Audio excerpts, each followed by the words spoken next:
Oh, okay. Maybe I've got that wrong, but But that's huge. I mean, that's building. That's enormous. yep. So I got into philosophy as a way to try to cure my major depression. I was diagnosed with major depression a long time ago, had it most of my life, and philosophy was one of the things I attempted to use as a way to try to solve that. Did that work for you? I mean, did you? No, It did not. no. Okay. Um, you obviously are the main theme of your program is to ask your guests to prove the existence of God, to prove evidence of God. What brought you to that, and what brought you to atheism and naturalism? I wrote an epistemology and a model of morality, and the best way to demonstrate their effectiveness is to test them against other epistemologies that are prevalent in the field of philosophy. And so religion has both of those things. Theistic religion and apologetics has both of those things. And so I could test my models of epistemology and morality against theists by them presenting their arguments and evidence and me seeing if my epistemology, how it compares to theirs and answering questions of knowledge. And so that's how I got into discussing the topics, was because I would bring up my epistemic way of gaining knowledge and assessing evidence and use it to compare to the theist to see which sounds more reasonable to myself and other people. Okay, and your conclusion was that the to remove the theistic aspect of a study of logic and moral and ethical questions, it created a superior body of work, I suppose. Yes, pretty much. Um, I've just to talk about, I mean, I've been doing talk radio off and on for probably the better part of 20 years in Boston, where I live and where I'm from, in small markets. And one of the things that I've done besides politics is I have discussed religion. I have interviewed religious people, but I've also interviewed a pretty long list of atheists, including Greg Epstein, who is now the atheist chaplain at Harvard. I don't know if you've heard of him. I have talked with him via email. Yeah, and he sent me a few people also over the years to interview. And I know this is completely anecdotal on my part, so I want to acknowledge that when I state this. But my experience with those interviews has usually been that once I get into a talk with them and once I scratch the surface a bit, they do believe in not God in the sense of like the word God, but that they do believe that there is a higher authority, that everything isn't explained by, kind of the scientific observation, that science doesn't exist in a vacuum. And because the other day you said that a majority of people today are atheists. So I wonder if that's, they may think they're atheists and call themselves atheists and live their life as atheists, but I wonder if that's really the case. Majority of people in many countries, not in the world. It's not the total population is not majority Right. atheist. It's just in certain countries, like the Right. But UK. my contention is that I'm not sure that if we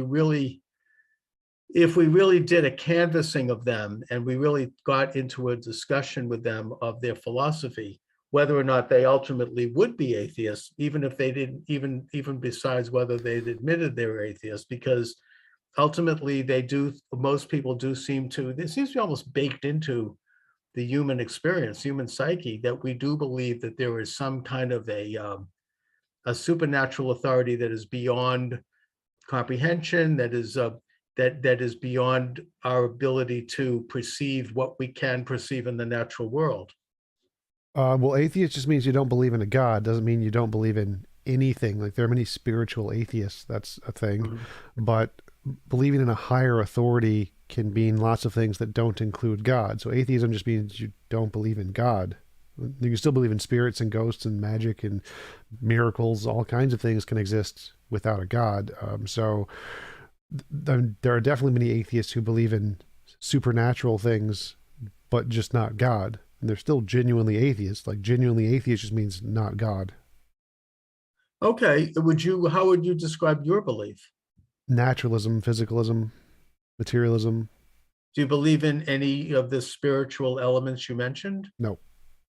So you think everything can be explained simply by, I mean, I've interviewed people. I don't know if this, I'm not trying to put words in your mouth, but I've interviewed people involved with Ayn Rand's movement, the objectivist movement, and I've admired Ayn Rand. I've read her novels, but she was a hardcore atheist, and they believe that everything can be explained by the seven senses, and that anything beyond that, the ability of the human being to perceive, is something that they don't believe in.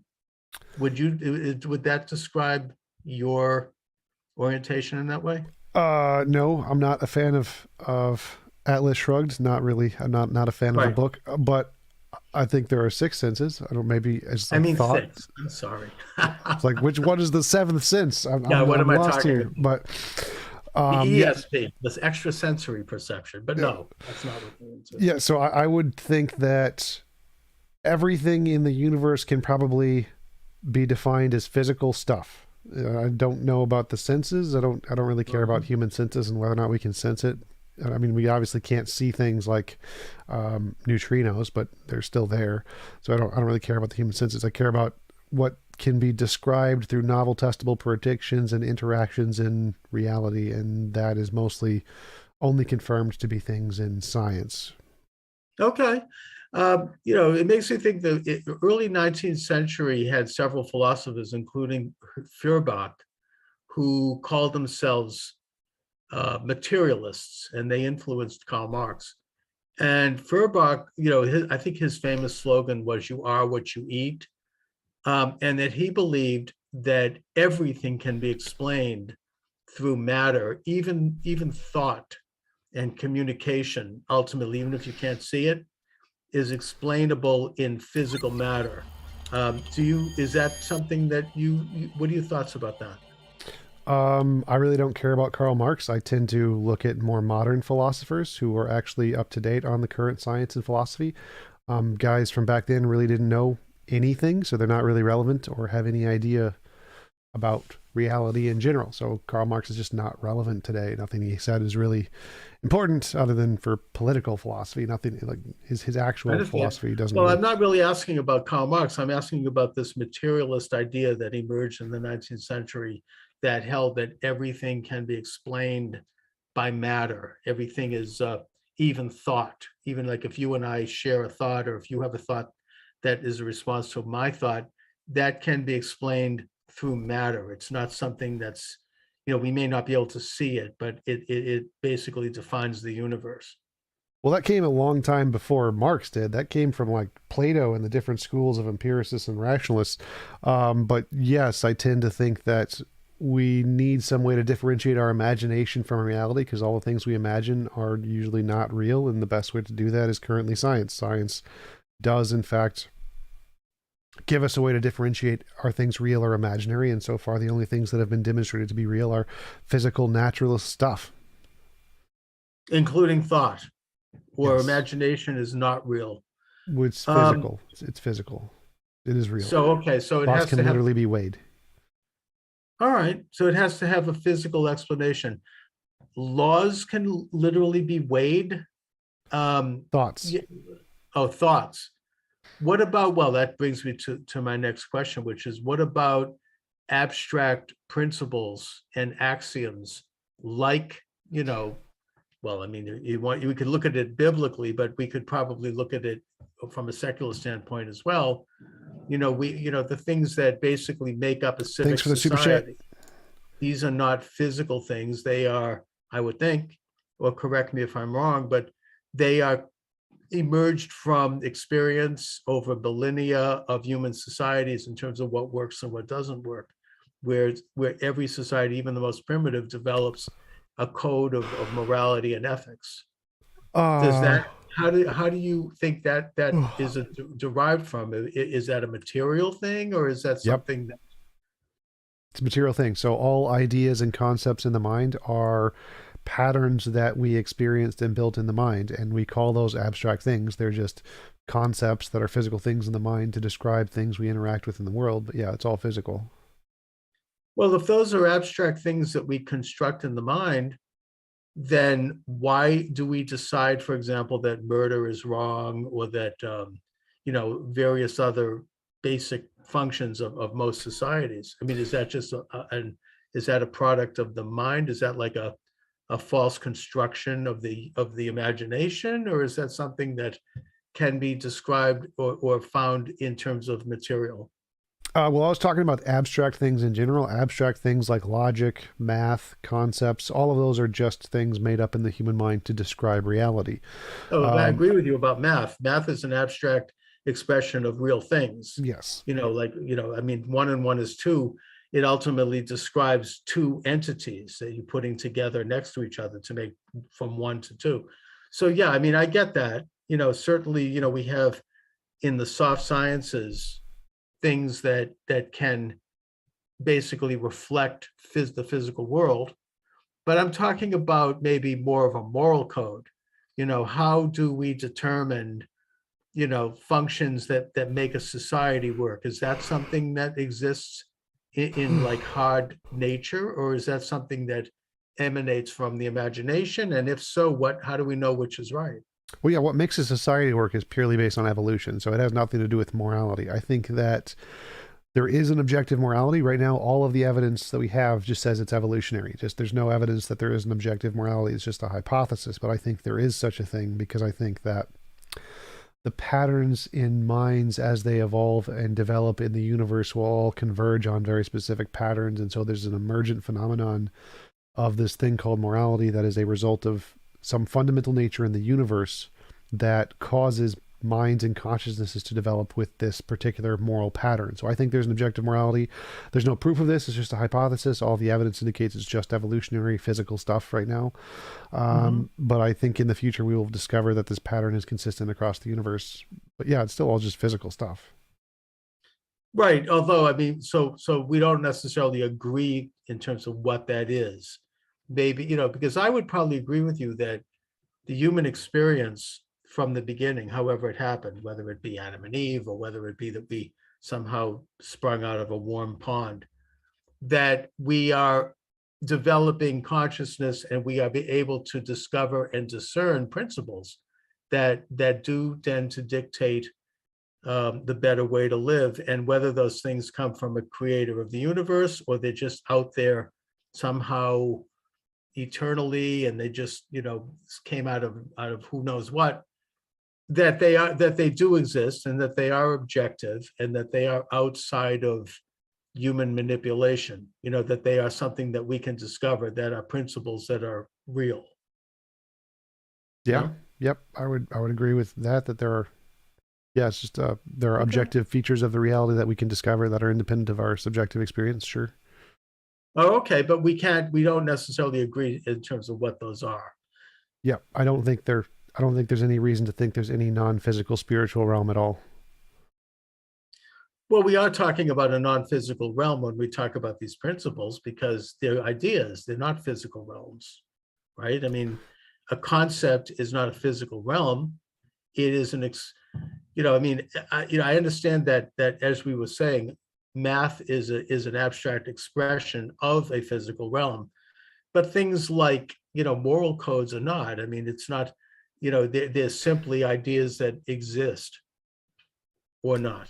No, I would say that morality is a result of certain patterns in reality, in nature, that cause our brains to have these ideas. I don't think the ideas themselves are morality. So whatever morality is objectively, it's some pattern of things that exist in the universe which cause us to have these ideas. The ideas themselves aren't existing moral things. Okay. Do you believe in the soul? No. So then how do you explain, I know I'm kind of using a cliche here, but how do you explain the Queen of Soul? I don't know, Aretha Franklin I'm talking about here. I mean, anybody, I believe in soul music. Soul music is a thing. Yeah, but what makes that what it is? I mean, it's like anybody can put oxygen in their throat and they can emit a sound, and that sound can be shaped but there's something about, and I'm using her as just a metaphor, but there's something about what she does that transcends simply emitting notes in a coordinated way. I mean, it's not, is it, or is it just in a way similar to that there's something bigger than a thought being a synopsis in the brain. And I think we can agree that there's not yet enough known about the brain by science. So, who knows? But I mean, how do you explain Aretha Franklin? Physics, air pressure, density, And then why evolution. aren't there more people that can do this? I mean, what is it about? There's something that she's capturing that seems to, I mean, physics explains the mechanics of it, but and air pressure and all that other stuff. But I mean, I would suggest that there is something that has to do with the soul that separates that she's able to tap into. And I think the same thing could be said for people in various performing arts or in other, I mean, there's something that, Picasso tapped into, or Rembrandt, or, that was not just putting pieces of colorful water on a canvas. I mean, what is it that made that what it was? I mean, or are we all just able to do that? Well, it's usually just the pattern being something that is consistent with the cultural values of the time, which makes it popular. Like, I mean, you can say NFTs are popular now, but I think they're pretty garbage. So art and music are popular if the art and music has some kind of pleasant pattern to it that is stimulated by evolutionary processes. So you need to have, that's why music has those very specific time frames and patterns of notes, because those are the ones that are pleasing to us, which has everything to do with evolution, because it's related to how we adopted sounds when we evolved. And so the patterns in music and why we find some pleasant and others not is due to evolution and cultural norms. There's no like objective music measure of good music. Well, but I think that you need to differentiate between, for example, Aretha Franklin and a lounge singer, or maybe a little league coach and Carl Yastrzemski. Or what I mean? It's like they're the same person, maybe they have the same skills, they're dealing with the same set of cultural circumstances. But what is it that one of them is capturing? Or is it just a matter of marketing, or is it there's something bigger going on? I mean, is there something bigger going on with Mozart than with like a high school piano teacher? They're dealing with the same piano, they're dealing with the same set of notes. What is it that makes something what it is in that case? I mean, it goes beyond just, I mean, the explanation of physics or cultural, atmosphere, I would think. I'm not sure what exactly you're describing here. Mozart had I'm describing soul.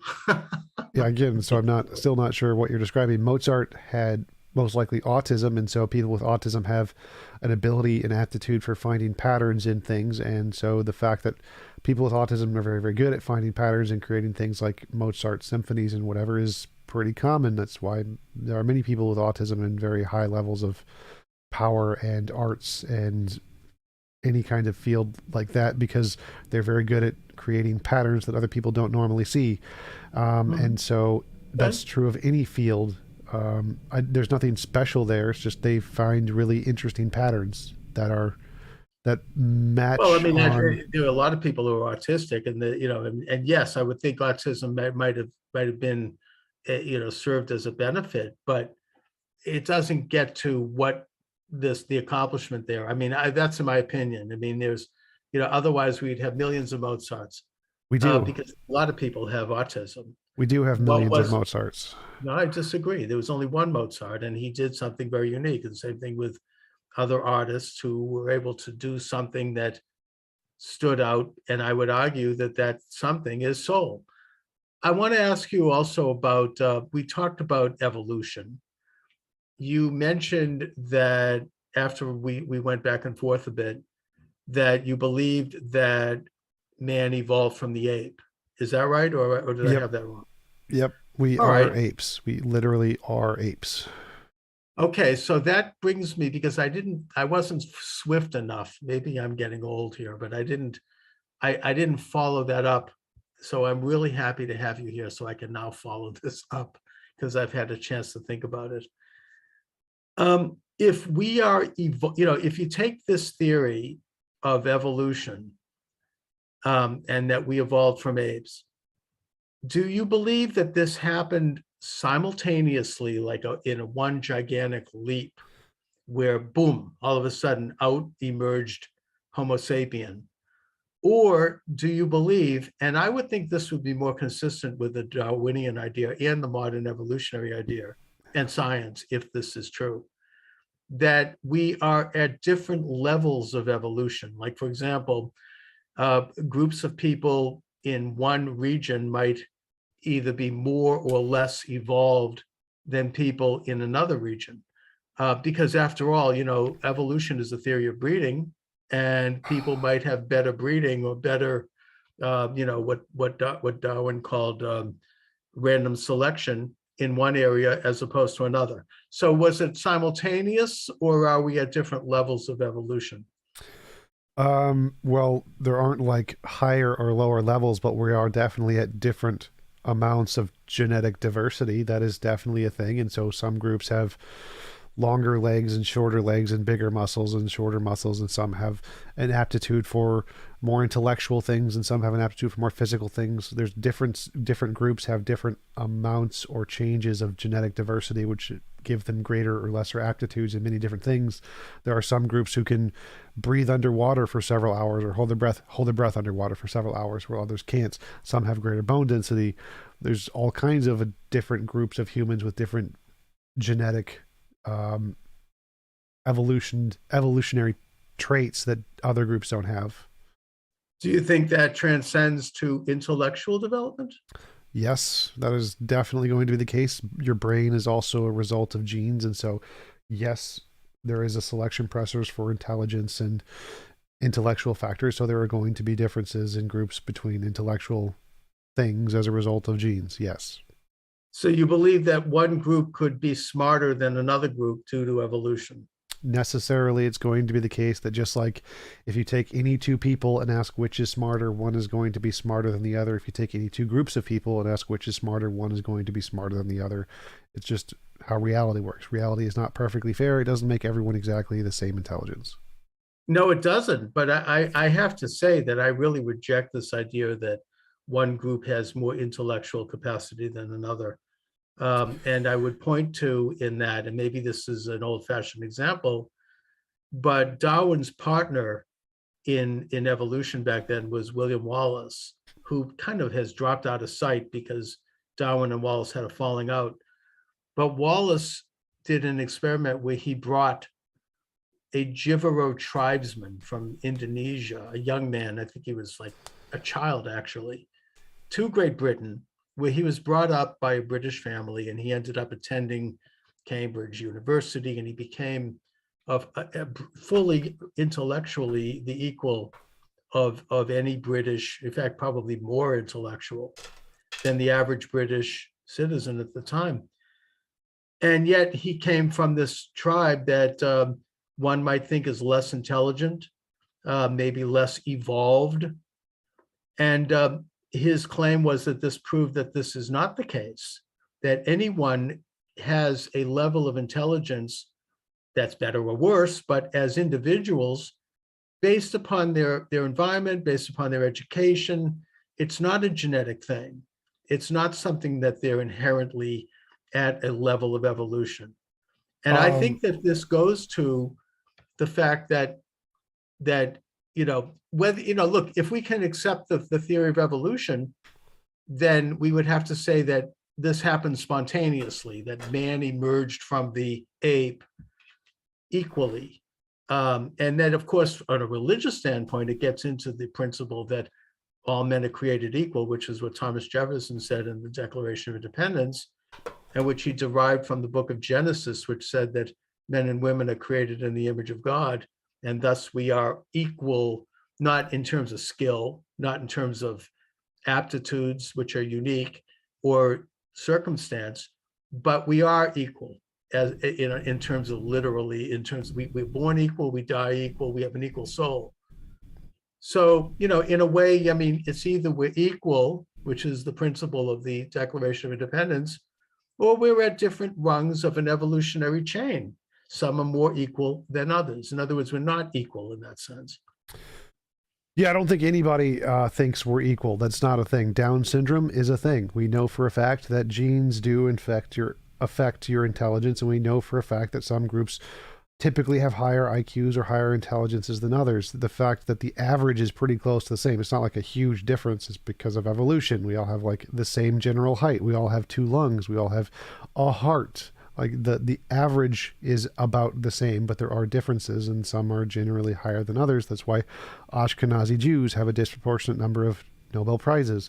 It's not like a hard thing. Pretty much everybody in biology accepts this. It's just like the difference is not that big from a genetic standpoint. Most of the difference comes from a sociological standpoint. But yes, there are definitely genetic differences in intelligence. We know that for a fact. I'm not sure we do know that as a fact. I don't think that Ashkenazic Jews are more intelligent. I think it has to do with the culture of Judaism and its emphasis on family and education and its heritage. It's not because people were born that way. I mean, you could have a child who was born in an Ashkenazi family who's brought up in another culture. They would not have that. I mean, this is not something that I think there's a consensus on. I don't think that one can say that someone, I mean, I don't know about you, but I mean, and maybe again, I'm getting anecdotal here, but I can think of some people, I don't know, I'm not naming names here in case anyone's watching, but they were born of very intelligent people, top people, in this country, and they're about as dumb as a rutabaga, okay? I mean, the genes weren't passed down to them. That's not how genes work. So genes don't mean that if your parents are smart, you are necessarily smart. That's not how genes work. There's this thing called Down syndrome, where if you have a genetic defect, you don't have very intelligence. And Asperger's or autism, where you get lots of intelligence. We know for a fact genes affect intelligence. We know that these are heritable diseases that come from your parents, and you don't get everything from like necessarily. If both your parents are brown hair, that doesn't mean you're gonna have brown hair, or if both your parents are blonde, doesn't mean you're gonna be blonde. You don't 100% get all the traits of your parents, because your genes are a little more complicated than that, and there's random mutation involved. But we know for a fact intelligence is heritable. We know for a fact that it is genetic. We can prove this. This has been proven in the lab many times, because we know that the average IQ or intelligence of kids is higher if your parents' IQ is higher, and it's lower if your parents' IQ is lower. This is something that has been proven without a doubt. We know for a fact intelligence is definitely heritable and definitely genetic, and it does change based on those factors. I think that it's been argued that somebody might be more intelligent if their parents are intelligent, because they are exposed as very young children to a more intelligent atmosphere. They hear a more sophisticated language and exchange, and so that part of their mind develops more than somebody who doesn't. But it's not, I don't think that there's an agreement. I don't think that there's a consensus about whether or not this is hereditary or whether it's biological.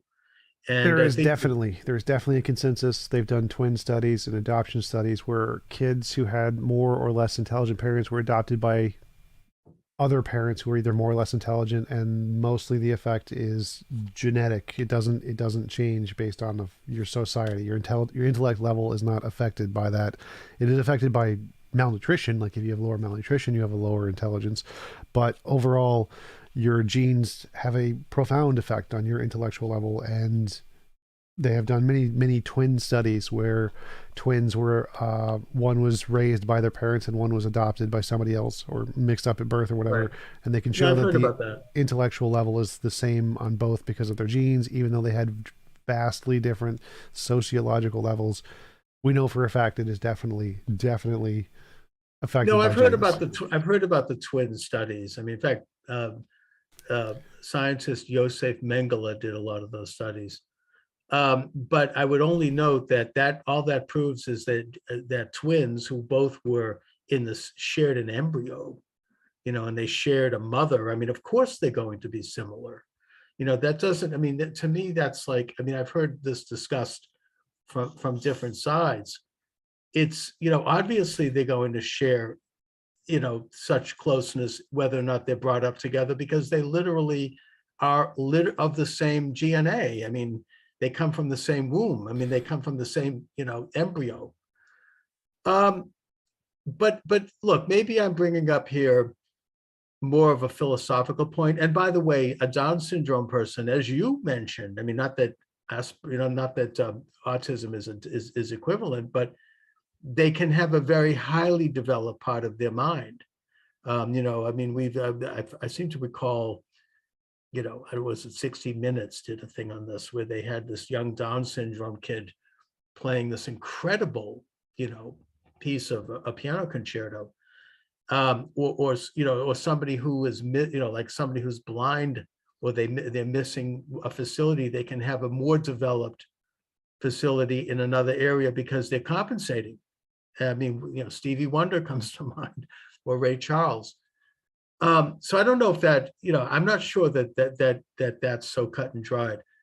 But philosophically speaking, I mean, the principle that the United States was founded on, and that does come from the Bible, is that all men and women, well, not women, eventually women, but all human beings are created equal. I mean, obviously we had to change and Except the evolve slaves. further politically, but excuse me? Except the slaves in America. Well, of course, but that's why we had a Civil War, and we had the 13th, 14th, and 15th Amendments. And we evolved, but at the time, it was the first time that there was this statement that was consistent with the Bible, that at least we understood that all men are created equal as an aspiration that would eventually become true. And it was completely different than societies at the time, where people were just subjects to a royal family which claimed to have divine rights, and they would give privileges to people rather than rights.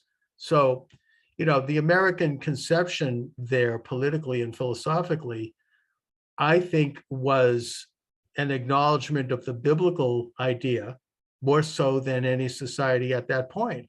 And that, we've evolved ever since in the political sense, not in the biological sense. So a couple things there. One, it's not founded on Christianity. Two, all of the moral values in Christianity came from pre-existing religions, so nothing's unique to Christianity or Judaism or any of the Abrahamic religions. Three, most of morality comes from human nature and evolution. In that case, four, America isn't founded on Christianity or any of those. There's many different books that expound on the myth of the Christian foundation of the country. It's not most of them. Like Thomas Paine was an atheist. He's one of the founding fathers. Like, many of them were just secular values. The whole point was a separation between church and state, a separation between the God idea and just innate human rights. So a lot of those things I would definitely disagree with from a historical standpoint. I think that mostly they're just human values that pre-exist any religious beliefs at all.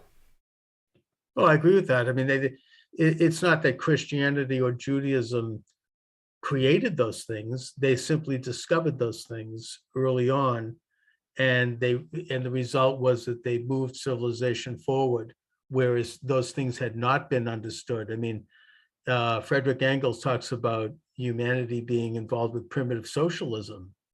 So you didn't have this idea that man and women were different and that we were images of God. The idea was to move toward a collective mind, what Professor Julian Jaynes called a unicameral mind, which was probably described the mind and the person in those times. So, early Judaism was the first step toward understanding this concept. They didn't invent it. God invented it, according to Judaic understanding, although we don't try to prove there is a God. We believe in God. But we understood, and we were able to distill it. And this was the principle that is one of the founding philosophies of the United States. And it does, you have to look at history. It goes back to that biblical understanding. It's not uniquely in a denominational sense. Well, it goes back further than that. Like, the innateness of human value predates Judaism by several thousand years in Hinduism and Jainism. So it comes from before Judaism. Well, I mean, I don't know if those are before Judaism. I mean, they probably are around the same time. I mean, I don't know where you get your chronology on that, but and Jainism, I don't think is as old, but Hinduism in that time was more involved with paganism and multiple beliefs in gods. Yes, but And they're the innate human value thing. Like the golden rule comes from Hinduism. Hinduism predates Christianity and Judaism, which are predated by Zoroastrianism. Zoroastrianism was the first monotheism, so it predated Judaism, and it was around about at the same time as Hinduism originated and Buddhism. I think it's Hinduism and Buddhism, not Jainism. I think Jainism. I don't know. I think Jainism is also one of the really old ones. I think it's also 6,000. But so those all predate Judaism. I'm not sure they do, but I don't know if either of us could really point to that. I mean, and there are different opinions. I think that Judaism is the first religion in the West, in Western civilization, to identify this principle of one God versus multiple earthly man-made gods, which was well, I understand Zoroastrianism to be the first monotheism. I don't understand that. And Zoroastrianism back then wasn't monotheistic. They had Aurora Zor, they had like a fire god and a like a kind of an ice god, and that they were fighting each other. I mean, it was a different thing. Eventually, I think it did become more monotheistic. In fact, most religions now are monotheistic, including Hinduism. But I think that in the early stages, it was Judaism, the children of Israel, that were the first to have this development of there being one God that was not in the world, that was not like a God that could be created by the hand of man, and that man could therefore not manipulate the moral and ethical code. It was the idea that there was an objective moral and ethical code that came outside of the ability of man to create it. It wasn't invented. Whereas the early religions, and this is what the Torah warns us about, were involved in idol worship, which was a man-made God, that, the state would put the gods, would speak for the god, and then they say, throw your baby in the belly of this burning, furnace, and you'll be saved, that kind of thing. Judaism said, no, you can't, man doesn't invent these gods. Man, there's a greater code of that's beyond the ability of man to understand that because we're living in the secular world, we're living in the natural world, and that this is a supernatural concept that I think was first identified by Judaism. And it's not because I don't mean this in a chauvinistic sense, it's a God for all man, but it was really first identified in Western civilization by Judaism. Well, I mean, again, Christianity then advanced it for the whole world, I believe. Well, the morality independent of humans also pre-existed to Judaism. Like Hinduism and Buddhism both had those, the Dharma field thing. But again, I don't think anything was unique in Judaism. Nothing from the Abrahamic religions was unique. It was all predated by other religions. It just happened to be the most successful. I think we just have to disagree. And no, Judaism didn't invent this idea.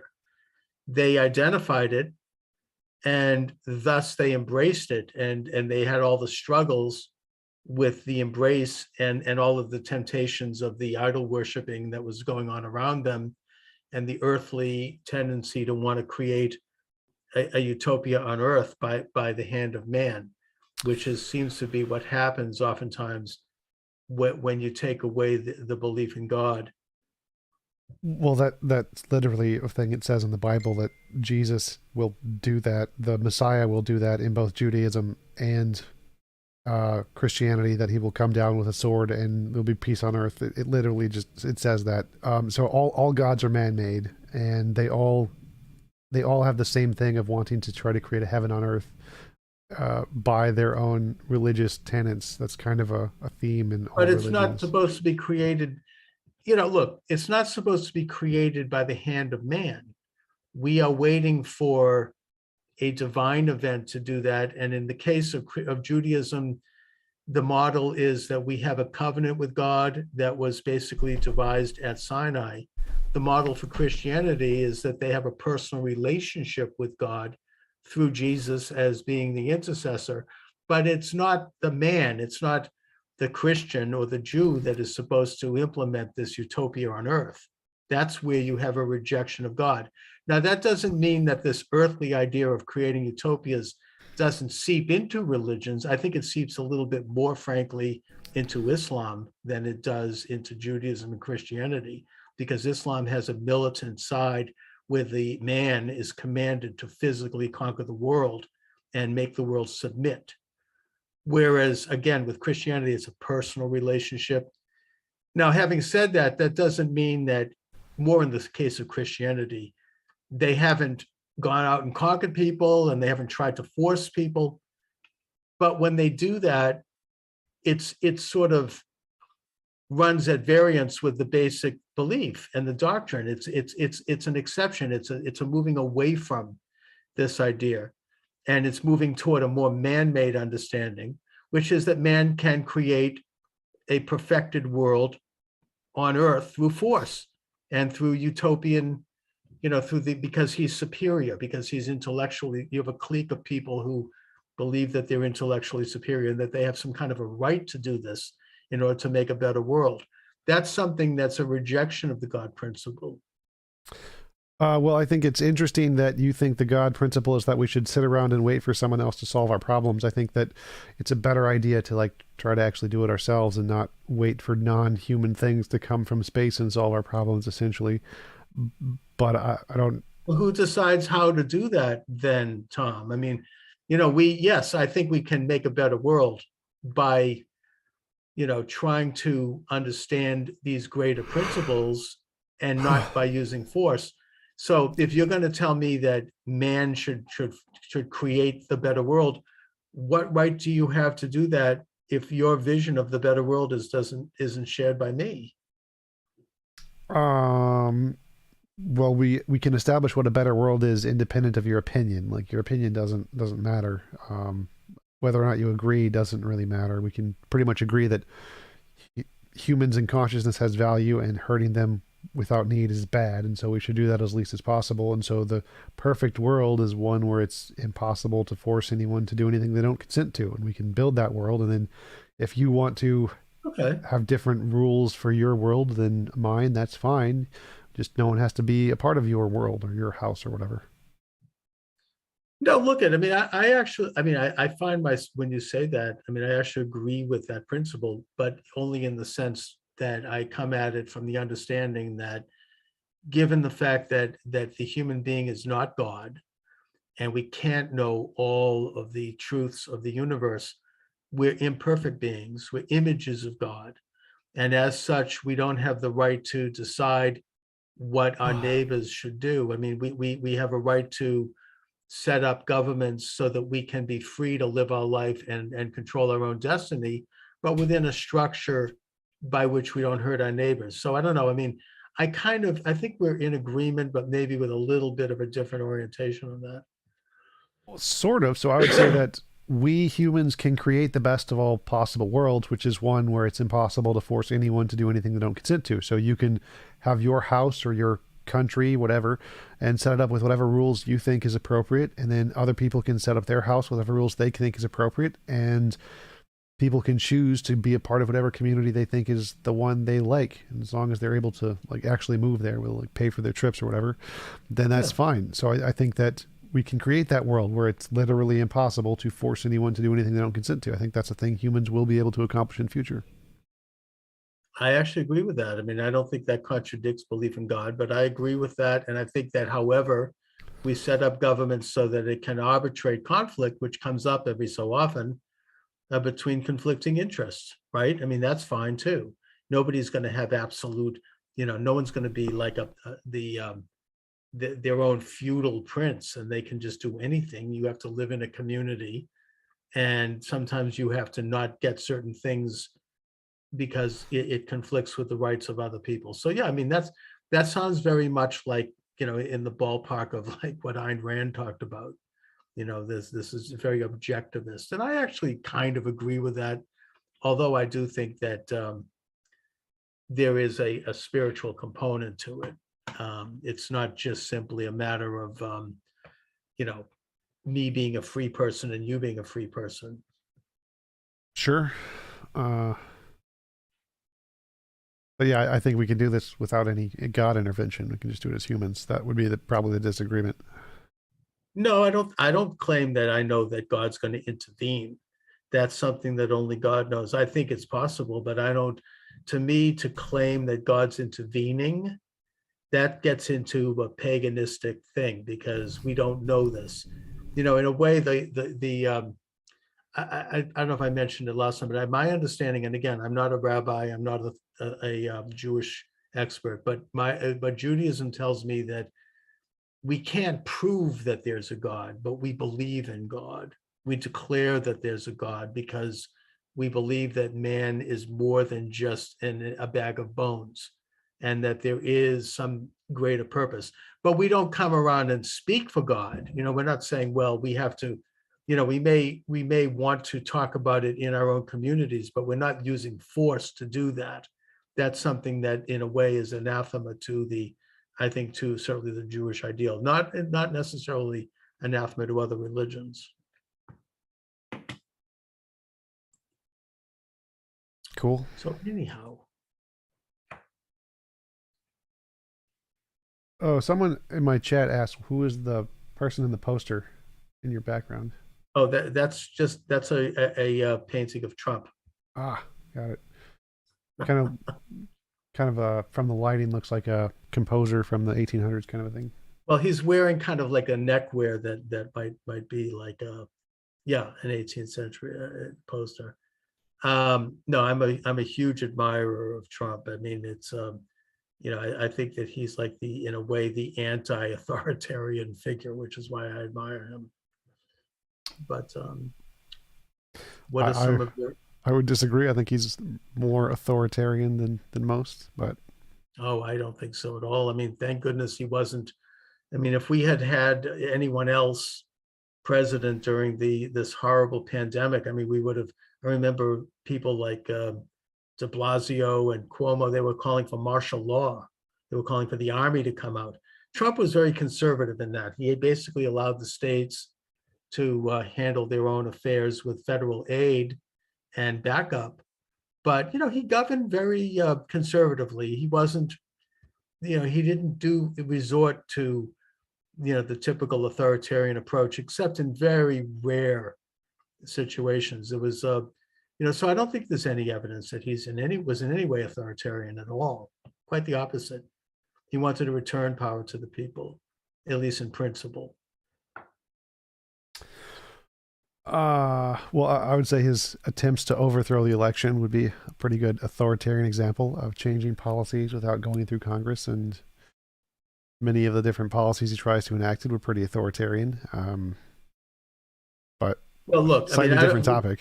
Let me just say about this, Tom, because we're on you. I'm running the show live on YouTube, and this is a verboten topic on YouTube, so I don't want to go too far into it, other than to say, take an objective look at that situation and what happened on that day. Well, I wasn't talking about January 6th there. I was talking more about his. I'm talking about November 3rd. Oh, gotcha. The election. Gotcha. Yeah. Let's not go there because again, I'm running live on YouTube. I don't want to lose my station. We are now banned from talking about that since this election. So let's suffice to say that people may want to put aside some of their ideology and take a quiet look at that situation and come up to your own conclusions. And I'll just suffice to say that from election day till today, polls indicate that an average of 60% of Republicans believe that there was something that wasn't exactly kosher that happened on that election day. And I would suggest the number is probably a lot higher than that, but people are afraid to say it because of the fact that, as I just mentioned, you could get banned and worse. So let's, I mean, if you want to talk about that, and if your guests want to talk about that, I am more than happy to get into the evidence that I would present on that one, but we'll have to do it on Rumble only, not on YouTube, because YouTube is no longer free in terms of expression. Anything else, Tom? No, that's fine. Do you have any other questions? No, I mean, I think that we've covered it. I mean, I kind of have a better understanding of where you're coming. I don't really want to debate it. As I said, that as a Jew, I don't believe that we can prove God. In fact, it's a contradiction in terms to say we can, because God is supernatural and we live in the natural world. So we can't prove a supernatural principle. We can believe in a supernatural principle, and we can believe that there is a greater function to the universe than merely matter, and that there is something more significant to our lives than simply moving around and breeding and being a bag of bones. Is there anything, Tom, why don't you take this opportunity to talk about your program, your website, where people can go to watch you? Sure. So I run a YouTube channel, youtube.com/tjump, where I host debates and conversations, usually on philosophy, existence of God, morality, that kind of stuff. My goal is to start an atheist church, a church without a God, essentially. And our goal is to move towards that world I described, one where it's impossible to force anyone to do anything they don't consent to. And the way to do that, we're going to try and decrease the cost of living for as many people as possible by buying an apartment building. And since it's going to be a church, it's going to be tax exempt, so we can lower the cost of rent as much as possible for the tenants, and expanding out on companies in that kind of a method where we do it the right moral way to do it. And so that would be the goal of the atheist church, based on my model of morality, to make a world where it's impossible to force anyone to do anything they don't consent to. And that is what I'm currently working on. No, I think that's laudable. I mean, maybe we could talk about that in the future, but no, I think that's quite interesting. Keep me posted on it. Sure, will do. All right, Tom Jump, thanks so much for joining me today. Great talk. I really appreciate it. Have a good afternoon. Thanks. I'll talk to you later. All right, goodbye, everybody.